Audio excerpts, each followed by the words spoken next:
So now let's have a look at the frontal protection of actually the armor breach. To reference that, we will take Gaijin's official datasheet for the protection that the armor should provide. They made even a really great report here about how they proceed with the document, and they posted their source.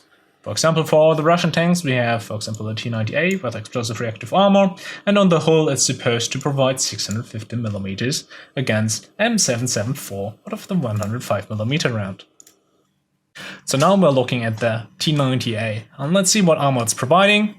640, 649, 650, 650, 630. Alright, so it's pretty accurate, right? 650 is the value we are looking for. Seems fairly accurate. Alright. Maybe let's test out heat. The heat round 1100, 1060. Yeah, that seems pretty accurate. Pretty much down accurate, plus minus 4mm. That might be also the angle. Turret arc heat is 1080. Yep, 1100. So both for the arc and the frontal protection, it definitely seems to match the values. Let's take the AP round again. M774 against the 60% arc. Yeah, no question, it's more than 660. Seems to be fairly accurate. All right, let's have a look at the Leopard 2A4 now, right? So for the front left, keep in mind left is from the perspective of the viewer, not the tank. We are supposed to get 400mm. So if you check the front left, 404mm, that's pretty accurate. And for the front right, we are supposed to get 440mm, 440, 439, 440. Pretty much accurate down to the dot. Behind the sight, we're getting 310, 312, 13, yep, pretty much accurate down to the dot. For the gunner mantlet, we are getting 320 here. Oh, yeah, 320, pretty much accurate down to the dot. So this table seems to be pretty accurate. Now let's have a look at the Leopard 2A5. For the 2A5, we again continue with the DM23 as its reference round. Okay, for the front left, we have 825 plus. Yep, definitely seems to hold up on that. For the turret right, 810 plus. Yep, I don't see it. There's a few spots where it's dipping down below 700, but those are like pixel holes again. Right, so the table is so far super accurate, down to maybe plus minus 10mm on average, I would say. All right, let's go to the gun mantlet. For the gun mantlet, we are looking for 380mm and 545 at the thickest part. All right, so we should expect 545 here. Why is it 300? 200? Wait. 205. It clearly says the gun mantlet is 380 to 545, but 105?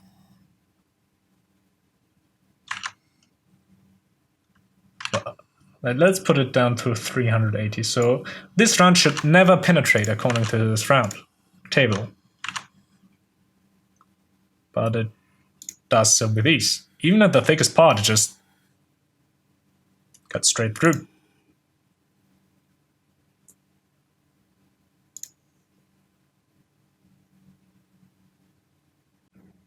That is really interesting. Let's go back to the Leopard 2A4. I mean, for example, the 2A4 provides, let's look into the table real quick, 320mm. So let's take, for example, the HSVTL of USA as a reference, because that tank has definitely a round that should never be able to penetrate any of this. With 270, yeah, Leopard 2A4 is holding up quite nicely. So if we now compare the armor values, the Leopard 2A4 with a 240mm trunnion and 280mm of composite manages to get 320mm of effective armor.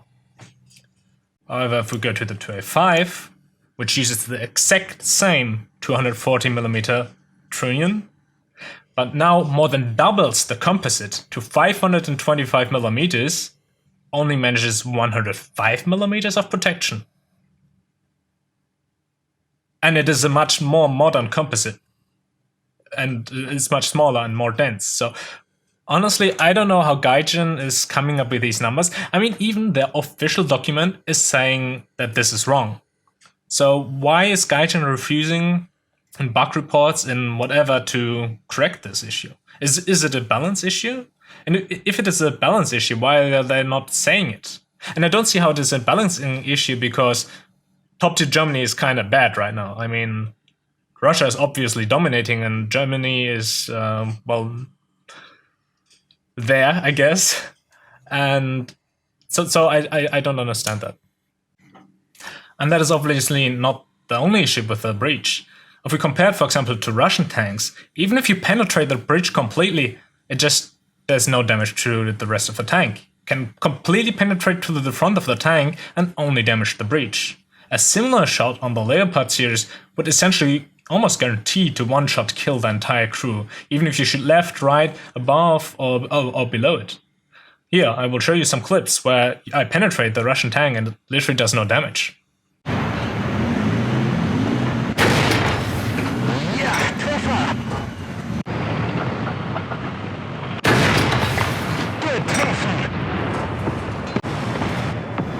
Oh, when you spawn at the beginning of the game, can you spawn with the ATGMs?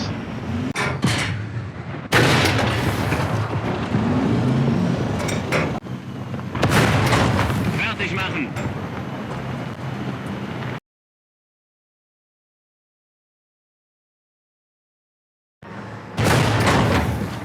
Ja, Treffer!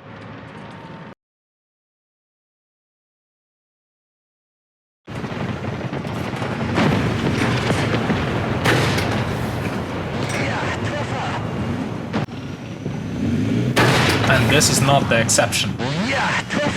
From my experience at least, it's more like the rule. Anyway, let's move on to a different topic.